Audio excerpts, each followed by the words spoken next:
This edition of The Globalist was first broadcast on the 21st of March 2025. The Globalist, in association with UBS.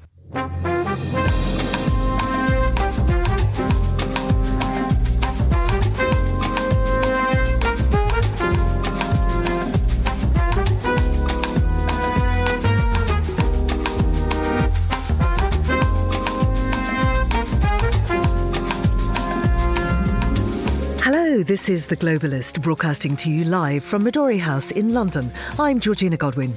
On the show ahead, the leaders of the European Union have been meeting in Brussels, where they were briefed by Ukrainian President Volodymyr Zelensky.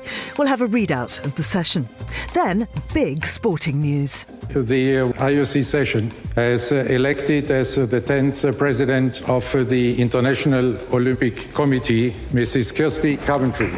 But as Zimbabwe's sports minister, will Coventry's closeness to a repressive regime be a problem? We'll hear about a tourism deal between Greece and Canada and ask if the world is about to get a new country.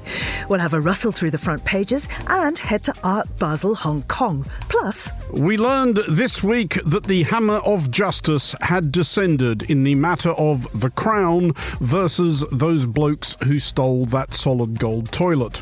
Andrew Muller brings us up to speed with his worldview. And finally, the Finns are still the happiest people in the world. We'll cross to Helsinki to try and plug into a bit of that contentment. That's all ahead here on The Globalist, live from London.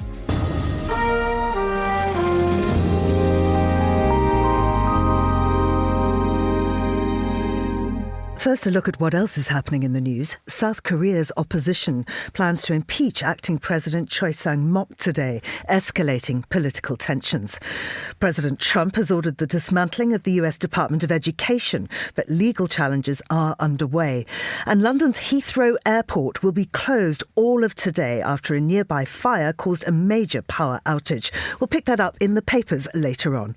But first, just a fortnight ago, the 27 leaders of EU countries met in Brussels to discuss Ukraine and defence. Yesterday, in the wake of Donald Trump's fast-moving foreign affairs agenda, they met again, with Ukrainian President Volodymyr Zelensky in attendance to brief them on the latest developments surrounding the potential ceasefire with Russia. Well, I'm joined now by Suzanne Lynch, who's global playbook author and associate editor at Politico in Brussels. Suzanne, many thanks for coming back on the show. Zelensky opened the summit with a speech delivered via video link. What did he say?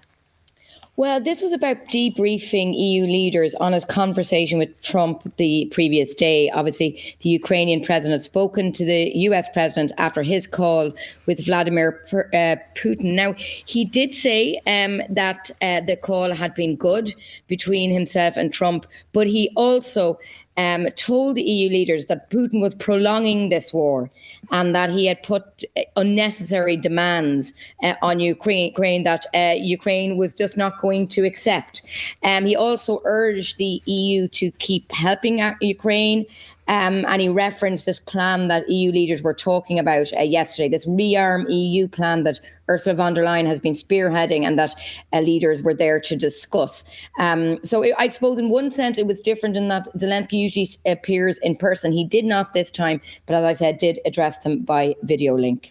So the EU's top diplomat, Kaja Kallas, called on member states to make a €5 billion fund available to supply Ukraine's army with ammunition. Is Hungary going to be a problem on this?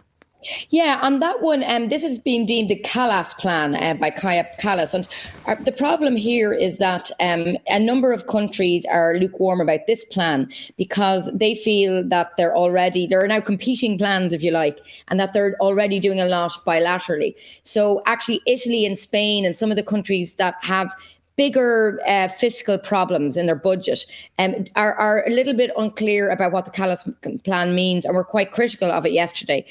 What's happening with Hungary is that Hungary now is becoming a regular problem in terms of blocking initiatives in Brussels. So yesterday, the EU leaders published a joint communique that they'd signed up to about defence, about Ukraine and other issues. But the Ukraine part was published separately because Hungary would not sign that. So we have now a statement, a very hard-hitting statement on Ukraine and Europe's respect and response to what's happening there. But Hungary has not signed that. It's only signed by 26 rather than 27 EU countries. That is, potentially a very bad precedent to set at EU level, because EU leaders, no matter what the issue, usually tend to agree and tweak the language to a point that everyone can sign up. But we're now in a situation that's becoming the new standard that Hungary will not commit to policy on Ukraine. It is a bit more cooperative when it comes to European defence and getting involved in the new Rearm Europe programme that Ursula von der Leyen has suggested, but not when it comes to Ukraine. It's saying we need to give the Trump plan, if you like, more space to develop. And speaking of von der Leyen, how are the different member states responding to calls to transform the bloc into a military superpower? So at the core of her plan is a €150 billion loan programme where the EU would go and borrow on the markets, and then countries could apply for these loans to beef up their own defence industry. So that has gone down relatively well, but the big question is how many countries will actually sign up to it. Some countries can do it cheaper themselves, raising money themselves, but it is a big move for the EU. Defence has always been the competence of a member state. It's not what the EU does. But this is a real sea change in the powers of the EU and how it sees itself. Now, some people would say, hang on, is that the role of the EU? NATO does that anyway. And is there going to be duplication? Is it going to be more complicated? Is there going to be lots of bureaucracy? However, many people are saying, no, we also need this. Obviously, the European Union and European countries are in the midst of an existential crisis about their own security. They know that they've been underspending on defence collectively for years. And now the strong message coming from Washington that the United States is no longer the security guarantor for the continent that it once was, is forcing the EU now to do a lot more. And how's Russia reacting to that idea? Well, Russia we've already got messaging from the Kremlin that they're not happy about this. I think the biggest issue, though, for Europe now is these parallel conversations that are happening in France and London about some kind of coalition of the willing in terms of perhaps sending some kind of forces to Ukraine in some kind of ceasefire situation. The Kremlin has made it clear that it doesn't want that, that it does not want NATO or European forces in Ukraine. So that is there in the background all the time as these preliminary discussions are taking place and are continuing. Now, today, Antonio Costa, who's the European Council president who chaired yesterday's meeting, he's going to debrief a number of non-EU countries today, including the Prime Minister, Keir Starmer, but also the leaders of Norway, Turkey, Iceland, also New Zealand, Australia. They were invited, but because of the time zones, they're not going to be at that call, but they will be debriefed. So this is an effort by the EU to make sure that its own efforts are being understood and are being received in the context of a broader alliance that's looking at their options now with what's happening so rapidly between the US and Russia on Ukraine. And in this Brussels meeting, Ukraine obviously high on the agenda. Were there a number of other issues concerning the bloc right now? Yes, I mean, traditionally when this summit happens at the end of March every year, it talks about finance, and yesterday was no exception. Christine Lagarde, the head of the European Central Bank, and Pascal Donoghue, the head of the Eurogroup, they were in the room and they were briefing leaders on the economy. I mean, Europe not only has a defence problem, it also has an economic problem. Growth has been very sluggish around Europe, particularly in Germany, the bloc's largest economy. Now, in the last week, we've seen Germany, today there's going to be the final vote on its really revolutionary big multi-billion euro defence and investment plan. So Germany has always taken a very strict approach to spending. Now it is loosening the purse strings and it is pouring money into defence in particular, but also infrastructure. Now, this has been kind of welcomed by the markets across the world. They feel Germany has enough fiscal room to do this. Other countries, as I said at the beginning, it's a little bit more difficult for them. We saw in France, for example, all the difficulties they had in passing their budget earlier this year that nearly brought down the government. So, it's going to be more difficult for them to spend some of their expenditure on defence. But I think there is a sense that Europe now it's losing the competitiveness battle when it comes to America and China. It needs to improve its industrial base. It needs to get its investment up. And I think EU leaders know that. And investing in its own defence industry is part of that broader attempt to beef up the European industrial landscape. Suzanne, thank you very much indeed. That's Suzanne Lynch in Brussels there. She's the Global Playbook author and associate editor at Politico. This is The Globalist.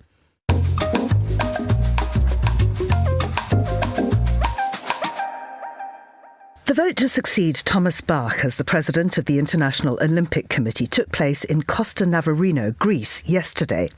Kirsty Coventry, the Zimbabwean sports minister, was elected as the 10th leader in its 131-year history. After one of the most open Olympic elections in decades, she gets an 8-year mandate.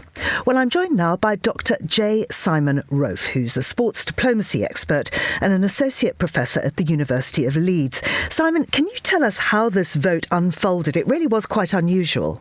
Well, it certainly was. It was unusual in a number of respects. One, to have quite so many candidates put themselves forward to be president of the IOC.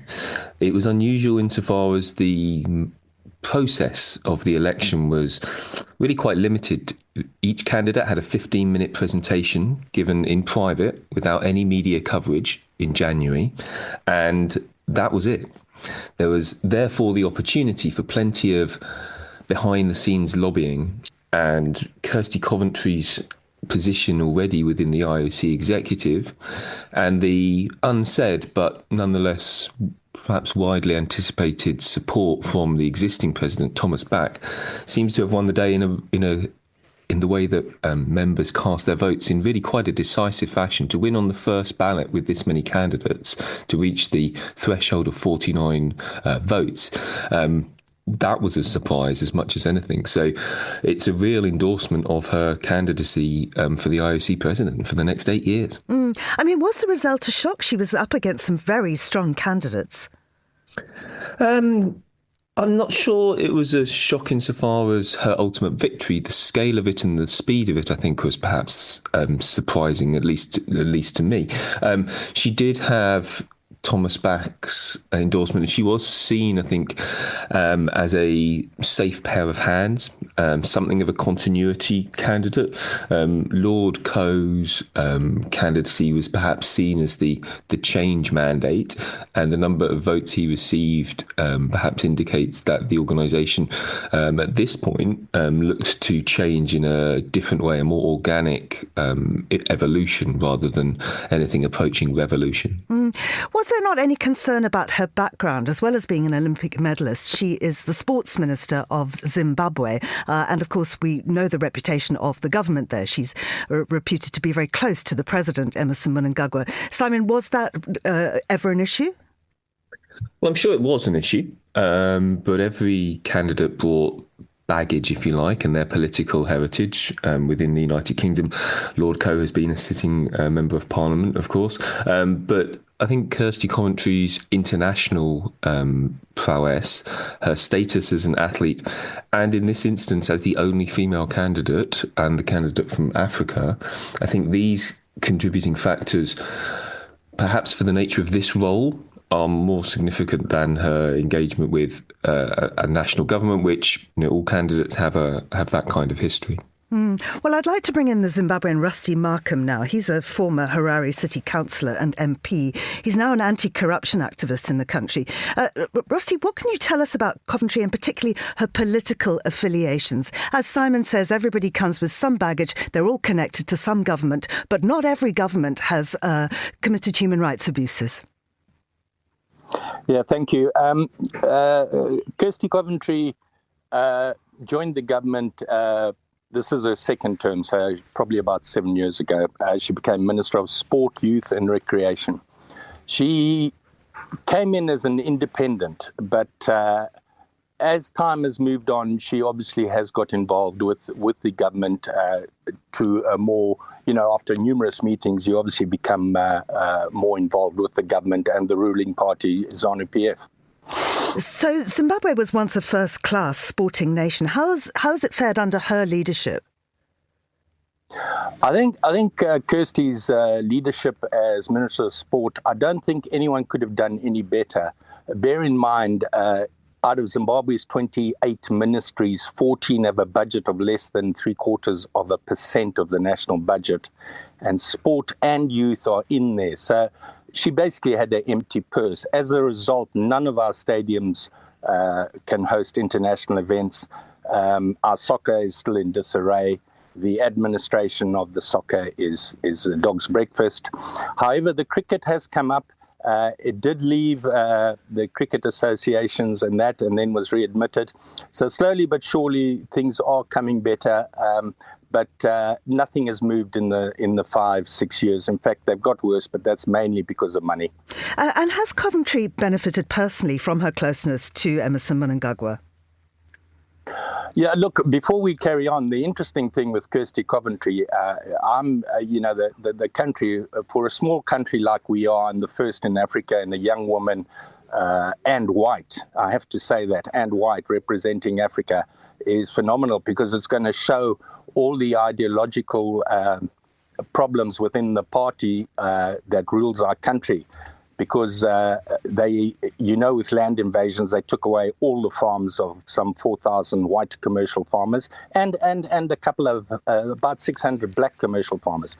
But they took the farms away. Now, one of the farms, Kirsty Coventry and her husband applied for a couple of years ago and got it.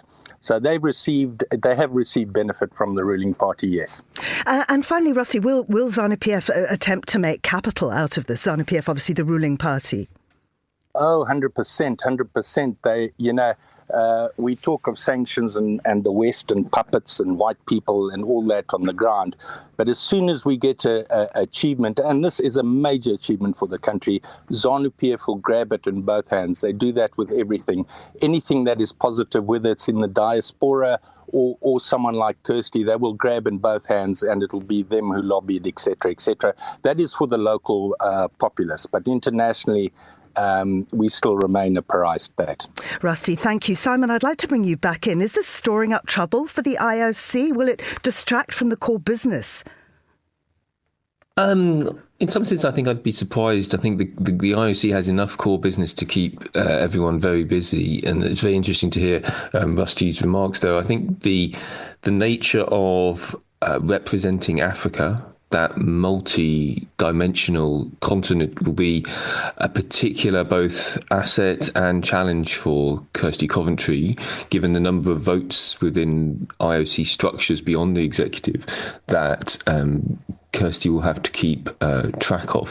Her skills as a sports diplomat in that regard, I think, will be absolutely paramount. And to have arrived at this position within the IOC executive, I think will be, very much, what she needs to address.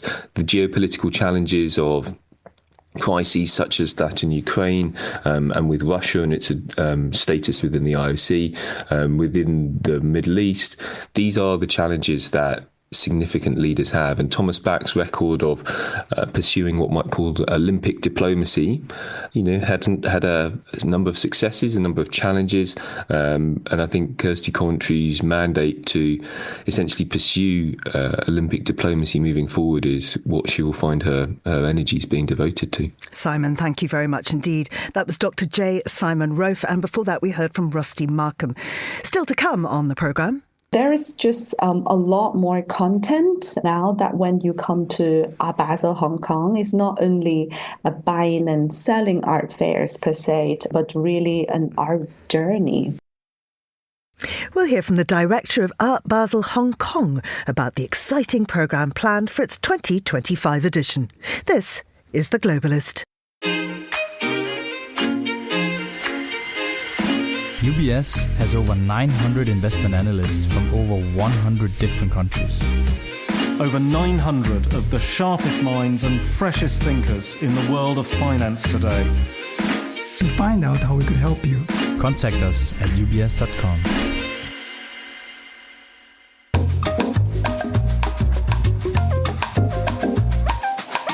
7:19 here in London. You're listening to The Globalist on Monocle Radio. I'm Georgina Godwin, and joining me in the studio now is Zoe Grunwald to have a look through the papers with me. Zoe is Westminster editor at The Lead. Good morning to you. Good morning. Let's start with this Heathrow story. My goodness, the major airport closed for the entire day. Tell us how this is being reported. Yes, so there's been a pretty large fire at an electrical substation here in West London, which has caused a big power outage. And this has affected not only Heathrow Airport, which was forced to close just a couple of hours before it was due to open, but also several homes across parts of West London. But of course, the issue is here that Heathrow is the biggest airport in England, in the UK. And although there were flights already on their way, which have now been diverted to other London airports, or some of them have been forced to return to their original destination or other countries across the world, it looks like the airport is going to be closed pretty much for the rest of the day, which is going to have huge implications for aviation across the world, but also logistics. I mean, one expert has said that this is actually probably, it's going to, in terms of ramifications for global aviation, this is going to be as large as September 11th or nearly as large as September 11th terrorist attacks, which closed US airspace. So it's going to have huge economic implications for travel, logistics. I mean, certainly if you were thinking of flying from Heathrow or to Heathrow today, that's probably not going to happen. Yeah, The Guardian's got some specific figures here, quoting Flight Radar. Yes, that's absolutely right. I'm just trying to find those. I think it's 1,300 flights expected to be directly affected.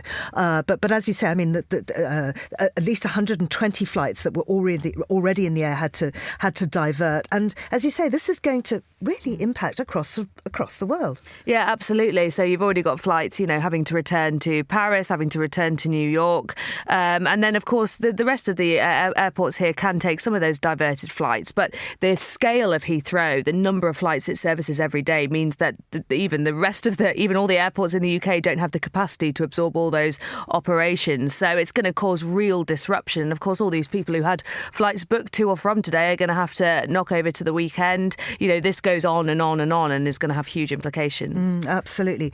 Now, is Ireland getting its own Donald Trump?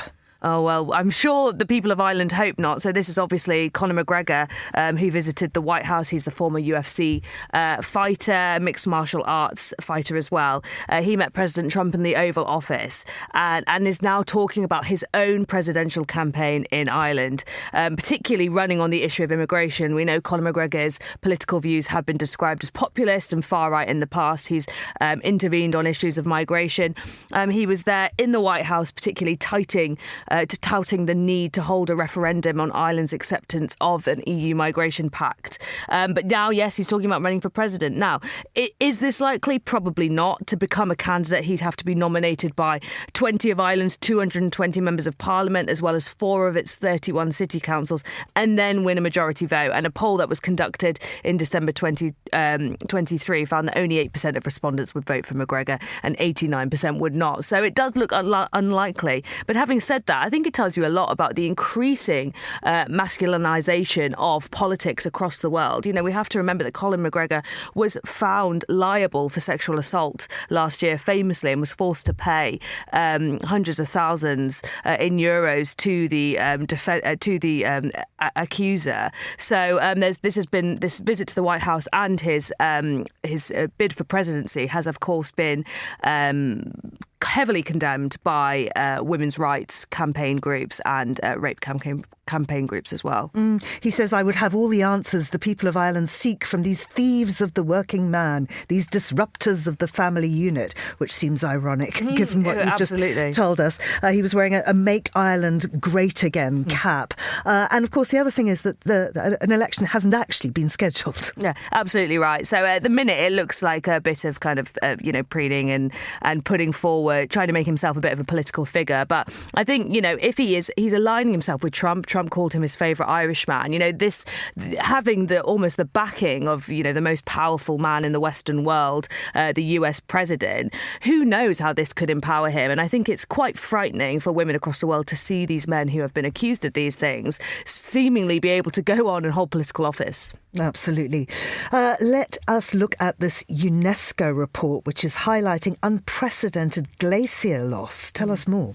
Yeah, so this is a really worrying report that suggests that with the rate at which we are losing glaciers across the world, this could affect food and water supply for 2 billion people. So it's a considerable portion of the population.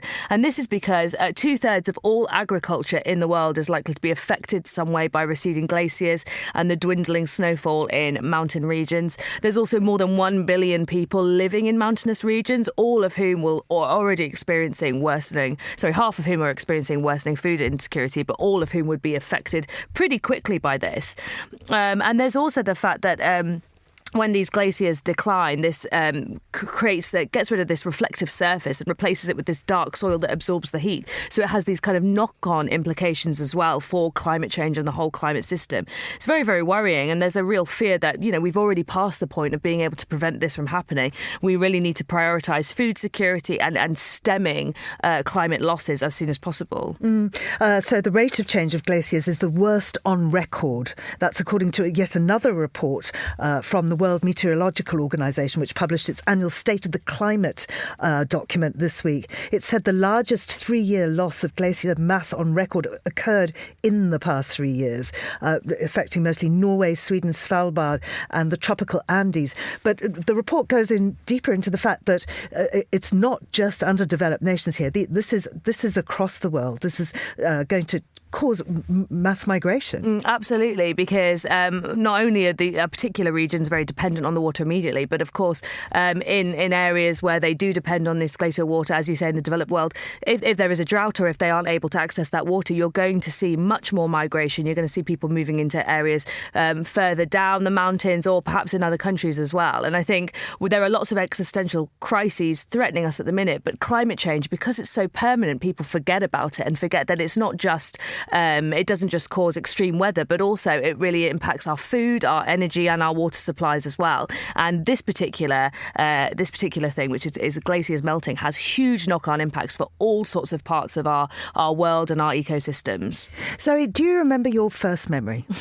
I have vague memories of sitting in a high chair eating porridge, and I must have been about 2 years old, but people always told me you couldn't possibly remember that because you can't remember anything when you're a baby. Not so, says the Times. Babies remember more than you think. What does it say? Yeah, so it was previously thought that we didn't have any memories from when we were babies because our brain just simply wasn't making memories because our hippocampus, that part of the brain which is responsible for memories, wasn't working. But actually now scientists think, and they've done some experiments, and what they think is actually babies do make memories and they are able to remember things and distinguish between the faces of their parents and remember things like sitting in a cafe and being served. But the problem probably is that we don't store those memories very well. We don't have good long-term storage of those memories, or that as we get older, we're less able to access these memories. It has really interesting implications because if indeed babies are creating memories and keeping them somewhere in their brain, there is potential that one day we could actually access those memories. Remember what it was like to be 6 months old, crawling on the floor, trying to lift your head up. Zoe, thank you very much. I think I'm quite grateful I don't remember that, actually. Me too. Zoe Grinwald. Now, here's what else we're keeping an eye on today. South Korean opposition parties will bring a motion to impeach acting President Choi Sang-mok today, the majority Democratic Party said, in a move likely to escalate recent political strife in the country. Choi, who's the finance minister, is leading the country in an acting capacity after President Yoon Suk-yeol was impeached over a short-lived martial law he declared in December. US President Donald Trump has signed an executive order to begin the dismantling of the Department of Education, a move which is already facing legal challenges. Senate Democratic leader Chuck Schumer called the order one of the most destructive and devastating steps Trump has ever taken, adding that it would hurt kids. Trump lacks the Congress majority needed to shut the department altogether. And London's Heathrow Airport has announced it will be closed completely for the whole of today due to a significant power outage following a fire at an electrical substation. Passengers are advised not to go to the airport and contact their airline for more information. This is The Globalist. Stay tuned.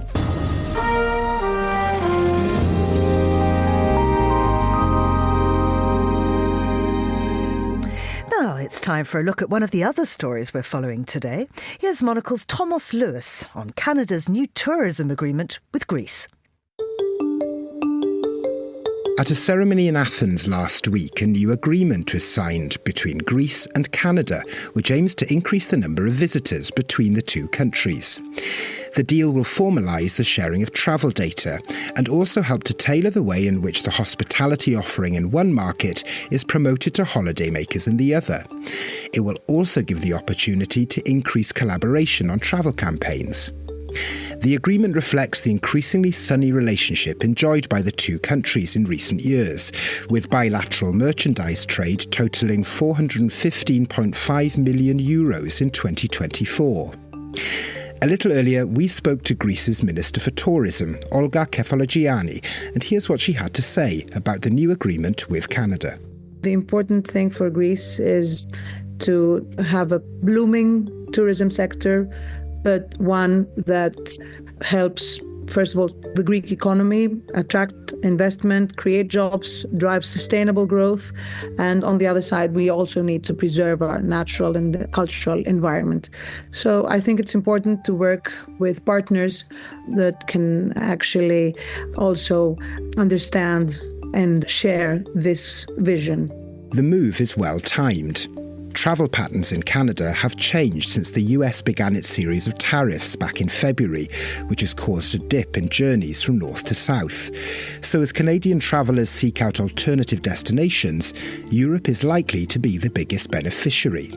So expect similar tourism agreements between Canada and other European countries to follow suit.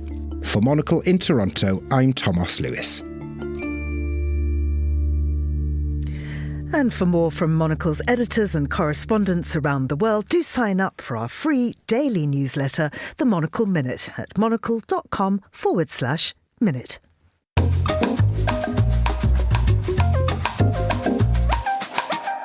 It's 17:31 in Port Moresby and 8:31 in Zurich, and we turn now to the South Pacific, where an island could be about to declare itself the world's next country. Bougainville is currently part of Papua New Guinea, but a meeting has been held today to develop plans for the island to gain independence. Bougainville knows its importance. It's the location of a large source of copper, an element the global bank Goldman Sachs has described as the new oil. Well, joining me now is Don Wiseman, RNZ Pacific senior journalist. Don, thanks for coming on the show. What happened at the meeting? Well, what they've done is kick the can down the road to next month and the next month and the next month. So it's a process that's been going on for some years, and it will continue for certainly some months yet. So what kind of place is Bougainville, and what were the historical factors that led the island to seek independence from Papua New Guinea in the first place? Well, Whitehall, when it was splitting up parts of the Pacific, just ruled lines on maps and thought this island or group of islands to the far west of the mainland of what became Papua New Guinea should be part of Papua New Guinea and not part of Solomon Islands, which is very close to it. And as far as the Bougainvillians were concerned, they wanted to be completely independent of both parties. And that's been going on for many, many years now. So they had a referendum in 2019? They did. There was a 97.7% support for independence in the referendum. Now, the referendum had flowed out of a civil war, a very bloody civil war that had gone on for quite some time, 10 years, in fact. Claimed many lives, many thousands of lives, and still very well remembered within Bougainville. And it's for this reason that they definitely don't want anything to do with mainland Papua New Guinea any longer. So what are the main points of disagreement between Papua New Guinea government and Bougainville leaders regarding the path to independence? Well, Bougainville wants its independence. Papua New Guinea doesn't want its sovereignty to be diminished by the loss of a particularly large province with significant fishing grounds and a lot of resources. The Bougainville is awash, it would seem, with gold and copper and various other minerals, none of which are being mined at this point in time. That's something that the government on Bougainville wants to do something about soon. If this does happen, how might Bougainville's independence affect the broader geopolitical landscape within the Pacific region? Well, it will be interesting. There are several other places in the Pacific that have been seeking some form of independence over the last 20 or so years.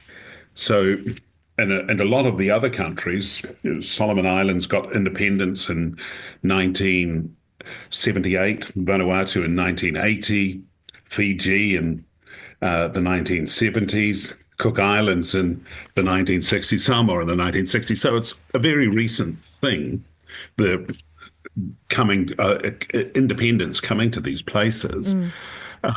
There's going to obviously be more contest for international assistance, which is a very problematic thing right at this point in time, of course.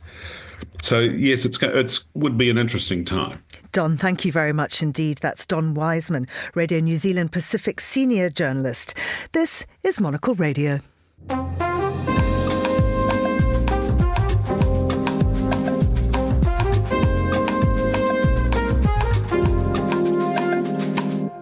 Art Basel is returning to the iconic Hong Kong harbour a week today with an exciting programme for its 2025 edition. To find out more about what we can expect, Monocle's head of radio, Tom Edwards, caught up with Angel Siangla, who is director of Art Basel Hong Kong. It's not just our week anymore. I think the entire Hong Kong really, utilize March to the fullest for art and culture. In Hong Kong, we even call March the Super March because with all the events happening, leading with art and sports, and also even from our side, we are expanding the horizon of, art into the world of art. We are trying to connect ourselves with the architecture spheres and the performing art sphere. So what I really look forward to is how we connect all these so-called art ecosystem players together into this 1 week of festival, art, exhibitions, and most importantly, connecting 42 countries and territories on our platform, which is incredible. Absolutely. And talk to me a little bit about that chemistry, or it's almost alchemy, actually, Angel, in terms of putting that together. Galleries, the visitors, all of these. Well, it's a creative hub all the time, but as you said, it's particularly the case during this period of the year in the spring. How much of a challenge is it to ensure that you're retaining the right mix? You've been in the chair that you're in since 2022, I think I'm right in saying. So how are you refining your own practice in terms of how you're putting all of this together? Well, it takes a village. It's not only me. I very much appreciate that. First of all, in Hong Kong, the community is very supportive. The art collector is very supportive of, what we bring to the city. And most importantly, the regent is also very enthusiastic about what we bring to Asia for the shows and the events around town. So we try to activate different collaborations and partnerships. For example, through our Encounters sector, which is a sector dedicated to large-scale installations, we bring in more than ever the large-scale installations to Hong Kong, not only at the convention center, but also outside of the shows into the city. And 12 out of the 18 works are actually brand new, specifically created for the upcoming show, one of which will be staged at the Pacific Place, which is a partnership with Swire Properties. And we are bringing this site-specific interactive installation by Monster Chatwind to the specific place with a series of performances. We also have collaborations with other institutions such as M+, and we are bringing Ho Zunian's latest video work to the M+ facade, which will be screening starting from the beginning of the show to the months after. And also Tycoon, which is our beloved local heritage and cultural center. We are also collaborating with them for this artist night, bringing a series of performances and artist DJs, a night of experiential experience to the week of the fair. So there is just a lot more content now that when you come to Art Basel, Hong Kong, it's not only a buying and selling art fairs per se, but really an art journey as soon as you land in the city. Yeah, and we'll talk a bit more about the buying and selling, the market, and your views on that in a second. But just on the point about the sort of curation and how this all comes together, there is a focus. Look, it's very dynamic, it's very global, of course, but there is obviously this focus on solo presentations, particularly from APAC artists. Tell us why that remains so important, because it is a great opportunity, isn't it, to shine a spotlight on the specific innovation, the real boundary-pushing work that is being produced by artists from across that region.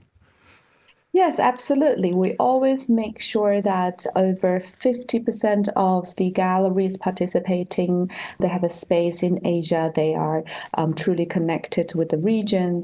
This year, speaking of focused curated solo shows, this year we also have 38 cabinet projects, which is this particular cabinet sector is dedicated to, curatorial historicals and very specific solo highlights from Asia, as well as Asia Pacific. So we actually focus a lot more on telling the narratives from our side of the world, introducing or reintroducing Asian artists to our audience by the form of a solo show, where you can deep dive into the stories, the narratives of these artists. Let's zoom out and get a bit of a sense of the market, and the sort of general mood, actually, Angel. From you, you're talking to gallerists and everybody throughout the ecosystem. What is the mood? What's the direction of travel? Obviously, we always talk on Monocle Radio about the art market report every year, which is obviously that comes through UBS and Art Basel. We chat to Claire McAndrew, we chat to Noah Horowitz, of course, the CEO of Art Basel, about that, which is, I guess, in a few weeks' time we'll probably be doing that. But what's your sense? What are the conversations you're having? People upbeat? Yes, I think we can see the uptake since the new year. I started traveling around Asia.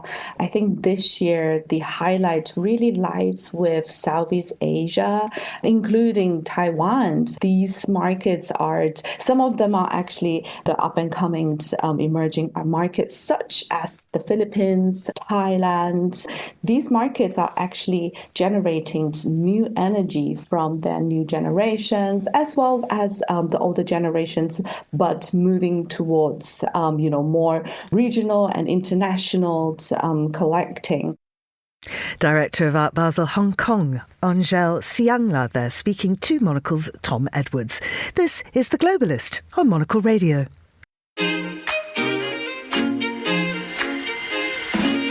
UBS is a global financial services firm with over 150 years of heritage. Built on the unique dedication of our people, we bring fresh thinking and perspective to our work. We know that it takes a marriage of intelligence and heart to create lasting value for our clients. It's about having the right ideas, of course, but also about having one of the most accomplished systems and an unrivaled network of global experts. That's why at UBS, we pride ourselves on thinking smarter to make a real difference. Tune in to The Bulletin with UBS every week for the latest insights and opinions from UBS all around the world.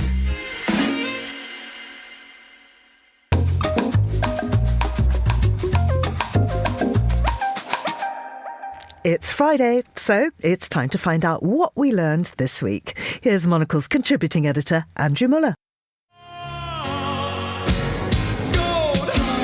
We learned this week that the hammer of justice had descended in the matter of the Crown versus those blokes who stole that solid gold toilet. I can't wait to see where this goes. Okay. Tell me more. Let's see where this goes. Come on, you remember. 5 years back, give or take, a solid gold toilet was stolen from Blenheim Palace, where it had been part of some doubtless non-terrible and non-risible art exhibition. Police initially had nothing to go on, but eventually flushed the suspects out. And the fact of their conviction tees up nicely, we learned, a segue about sticking with the subject of people who may have acquired guilt-finished bathroom fixtures by dubiously ethical means because... We learned that US President Donald Trump and/or certain members of his administration lack both a basic understanding of the history of their own nation and an elementary appreciation of the sensitivities of other nations. We were, yes, every bit as shocked as you are. We learned this from President Trump's incumbent spokesnitwit Caroline Leavitt, whose lines in response to a question about some French politician wanting the Statue of Liberty returned, all things considered, were apparently supplied by writers previously retained by mid-1970s English supper club comedians and or mid-1980s English football hooligans. My advice to that unnamed low-level French politician would be to remind them that it's only because of the United States of America that the French are not speaking German right now. So they should be very grateful to our great country. Go on, you know you want to. Non mais c'est n'importe quoi. Non mais ils sont aujourd'hui ces Américains. La statue de liberté, c'est la quoi ce manque de culture. C'est le monde à l'envers. And we couldn't agree more.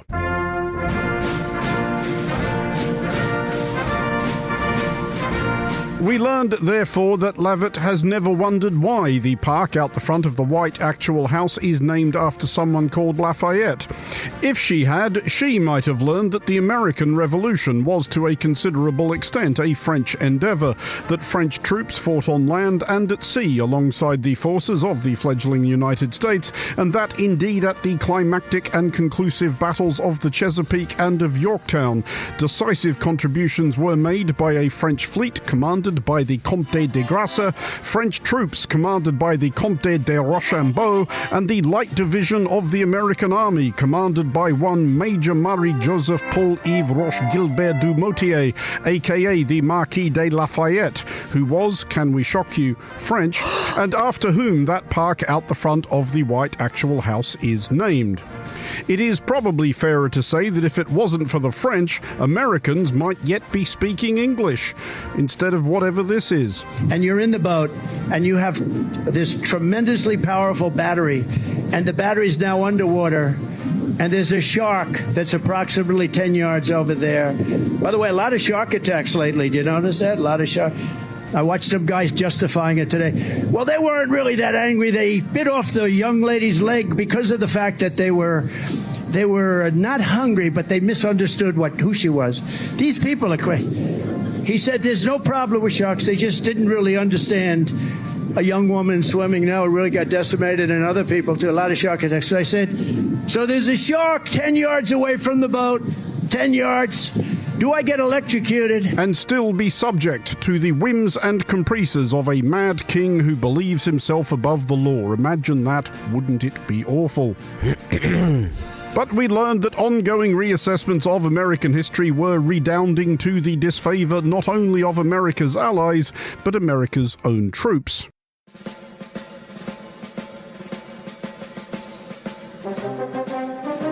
For we learned that the US Department of Defense, under the sane and normal overwatch of this guy... Make no mistake, President Trump will not allow anyone to turn Uncle Sam into Uncle Sucker. i.e. Secretary of Defense and former Fox News host Pete Hegseth, had begun removing from the DoD website pages honouring certain US military veterans, and that for the benefit of listeners who may not yet have guessed what they all have in common, they include Major General Charles Calvin Rogers of the US Army, the highest-ranking black soldier to have won the Congressional Medal of Honor, which he received for undertaking during one battle in the Vietnam War absolutely the kind of heroics you can very certainly imagine a younger Donald Trump performing had he not been precluded from serving his country in that conflict by the profoundly cruel and deeply imaginary affliction of bone spurs.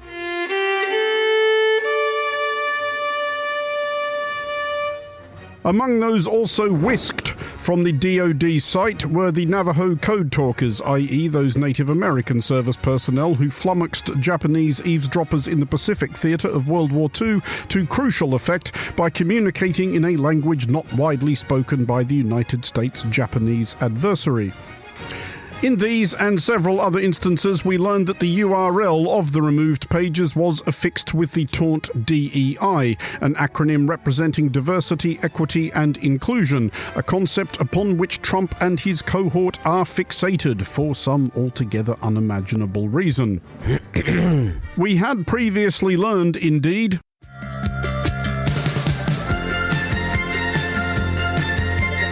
bit of an 80s new romantic theme this week. Nice. We had previously learned, indeed, that so rigorous was this purge of all things D, E, or indeed I, that it had also come for the B-29 bomber, which delivered a crucial blow to Japan on the grounds that its pilot, Colonel Paul Tibbets, named the aircraft bearing the first atomic bomb to be dropped in wartime after his mother, whose name was Enola Gay. We're not making this up. Looking into a story getting a lot of buzz on social media. It claims the Trump administration has marked a photo of the Enola Gay for deletion from the Pentagon's website as part of its DEI purge, and this one is apparently true. So we would appear to have learned that bombing the cities of America's enemies is now unacceptably woke. There really is no pleasing some people. For Monocle Radio, I'm Andrew Muller.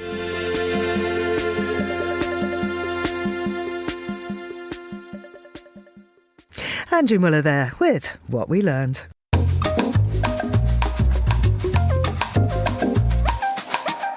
Well, it's time to talk Nordics with Petri Burtsoff, who is Monocle's Helsinki correspondent. He joins us down the line now.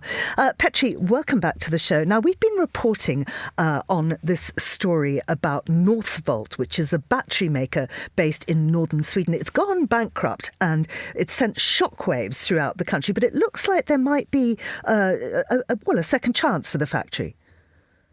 Yes, good morning, Georgina. Exactly. So this is from Norran, so the regional newspaper in that part of northern Sweden, which is basically reporting that the lawyer who is in charge of dealing with this bankruptcy case says that he has been contacted by several companies who have expressed interest in taking over the troubled battery factory in the city of Skellefteå. And then another report in the same newspaper names Volkswagen as one of the, of course, the German automaker Volkswagen as one of the potential buyers interested in purchasing this factory. Of course, Volkswagen not commenting at this stage. Mind you, they were also one of the early investors in Northvolt, so that would be quite an interesting turn of events. But I mean, this is certainly sort of giving hope to the city, because I visited the city actually last summer and wrote a Monocle story on it, and it has the battery factory has just transformed the city. I mean, it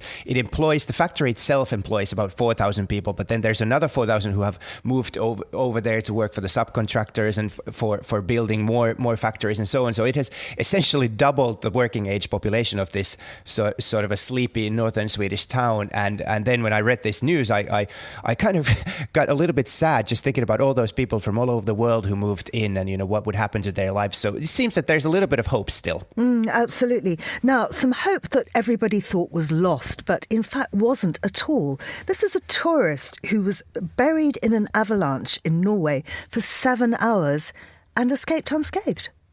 Yeah, this is unbelievable when I heard this story. I mean, this is a group of 3 foreign tourists, and one of them ended up buried by an avalanche in the town of Lyngen in northern Norway. And so he was basically trapped, it says here, under a layer of snow around 1.5 meters thick, and he was alive for 7 hours, apparently in an air cavity in the snow, and he was actually able to call the police himself from his air pocket. And the story, they interview an avalanche researcher, a Norwegian avalanche researcher, who says that usually people suffocate within 10 minutes when they're buried under an avalanche. So the researcher says that this is something, 7 hours is almost unique in history, he says. And I mean, that he could even use his mobile when he was down there is extraordinary. Yeah, imagine, eavesdropping on that 911 or whatever 111 call maybe in Norway that, hey, can you come and rescue me? I'm trapped under 1.5 meters of snow here in the mountain. Well, I'm sure that made both him and his loved ones very, very happy. They'd be happy anyway, of course, if they came from Finland. Tell us now about Finland ranking as the world's happiest country for the 8th year in a row. How on earth do you work that out? How do you know that? Well, it's actually based on a lot of research. They have different kind of metrics that they examine in every country in the world. But I have to set the record straight here. Every time Finland is ranked as number one, and then anybody who's been to Finland knows that it can be quite cold and dark here, and people are not so smiley and jolly all the time. So happiness in this sense, it doesn't mean sort of cheery, happy, in good mood all the time, but it means more of the general contentment with life. In fact, in Finnish we have two words for happiness. We have the contentment happiness, which in Finnish is onnellisuus, and then we have the happiness, sort of the cheery happiness, which is iloisuus, and this is definitely the former one. So basically it looks at things like life expectancy, freedom to make life choices, but also work-life balance, connection to nature, education. Of course, education on all levels in Finland is free. Then it looks at corruption and the level of trust, not only in the authorities, but also in other people. It looks at the sense of generosity, both from the state and also from the other people, and the sense of community. So I mean, when you look at all of this, it kind of starts to make sense. And in fact, if you look at this list of countries on the top, it's it's always countries like Denmark and Sweden and Finland and Switzerland, and countries that have a strong sort of social safety net and a welfare state. So and a sort of a rather homogeneous societies where the nature is near and where there's a trust and everybody's relatively well off. So it starts to make sense in when you look at that. But yeah, we're not cheery happy all the time in Finland. I'm really surprised to see number 8 on the list is Israel. I wouldn't have thought that was a particularly happy place to be right now.